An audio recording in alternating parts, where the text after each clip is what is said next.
television or for films or anything else, you get an assignment, and you either get lucky and get inspired, or you don't, and you work hard. In this particular case, it was a little bit of both. There was a direction that everybody wanted me to go, which was definitely to try to be electronic, since this would be one of the first electronic scores on television, themes at least, on television in the history of television.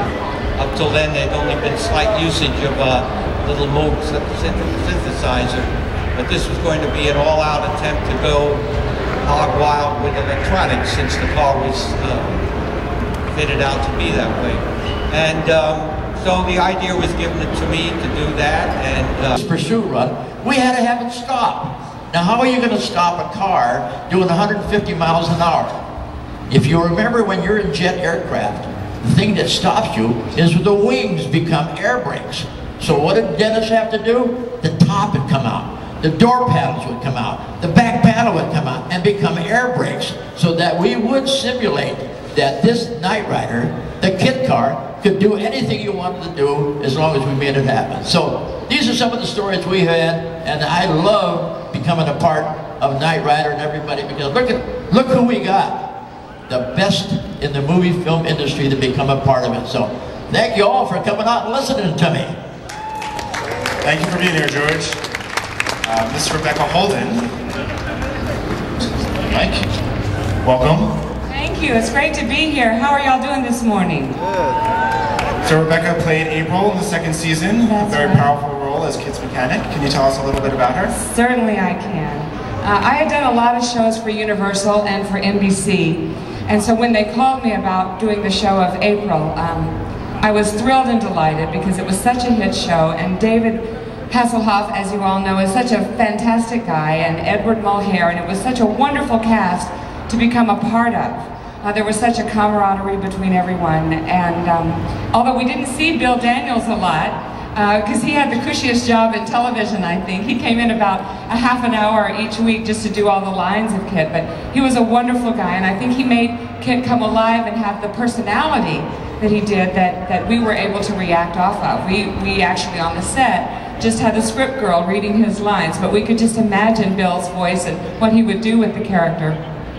So we had a lot of fun. There was a great feeling of bonding between that group. And these guys on the panel, I had such respect for. I would want to go on location, even when they were shooting some of the stunts, just to watch them, because these guys are amazing. And Jack was telling you earlier some of the health things that he went through, and that's such a sacrifice to give for a show. But he wanted it to make it exciting for all of you, and that's the end result is what you have enjoyed all these years. But I have to tell you, it was such a pleasure for me to play the role of April, because she was smart, and in a time in television, you know this, Catherine, when they talked about a lot of TNA, she was smart, she was intelligent, she had integrity. She invented a lot of the things for KITT to do to assist Michael and Edward in their fight for truth, justice, and the American way. So she was a great role model for girls, and I still hear that a lot from fans that write in. And what has been so nice to me is that we've kept this friendship with the fans for so many years. Even on my website, I get letters from all over the world. Yesterday it was Croatia.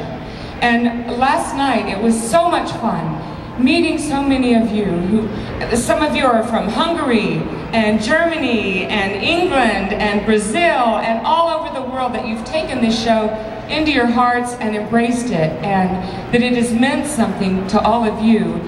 It's just so gratifying and heartwarming to us, and I can't thank you enough, because you're really the ones who are responsible for making this show the success that it became. And I know that everyone on this stage just feels such a bond with each other, and it's been, I have to thank Paul Casey for making this event happen.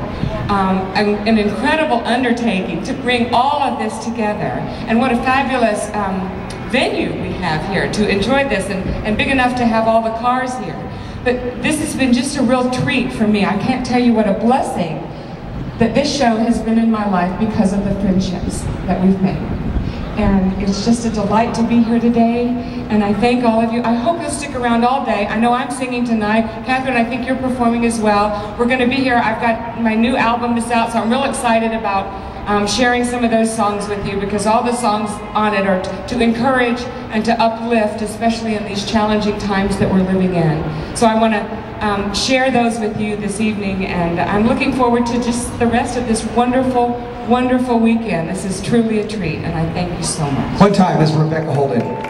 While we're talking about ladies here, this beautiful lady here on the end is very quiet, but she is a wonderful, kind person. Would you put your hands together one time for Dorie Phillips? The power that gives the support to her husband. Dorie, you want to say something at least to the crowd just a little bit? Thank you very much. I certainly didn't expect to be speaking to all of you today, but it is so gratifying to see so many people who are interested in the endeavor of Knight Rider. And I must say, to my credit, when we saw the original Knight Rider and Hasselhoff was there, I said to my husband, I don't care what he says, he's going to be a hit. And he certainly was. Thank you, Dorie. Yeah. I want to say one more thing. This evening at the show will be a first. We've written a lyric to the Knight Rider riff, and we're going to perform it here live, hopefully, meaning that I won't fall down doing it. And so that's going to be a first. And I'm going to play the Knight Rider theme with the band up here, which will be less than exciting, but at least it will be a first also. Stu is going hip-hop. It's going to be Stu is in the house. Yeah, you got it. Okay, just wanted to let you know these little things. We're going to turn it over one time, and let's hear a little bit back now from Buzz Bundy. Hello, Buzz. Tell about Knight Rider. Well, there's not too much I can say about Knight Rider. It was a wonderful show to work on. I had a lot of fun skiing the Knight Rider car. It skis very good, very easy. And I can't say that from a lot of vehicles that I've used. The Knight Rider was one of the best. And I worked the Dukes of Hazzard, and plus the Diamonds Are Forever, and plus a number of shows. I'm not a very good speaker, I'm not an actor, I'm just a little old stuntman. And for the last 50 years, and fortunately I'm retired now, so Paul asked me to come over for this benefit, and I was glad to do it. We thank you and hope everyone has a good time. Thank you very much, Buzz. Round of applause.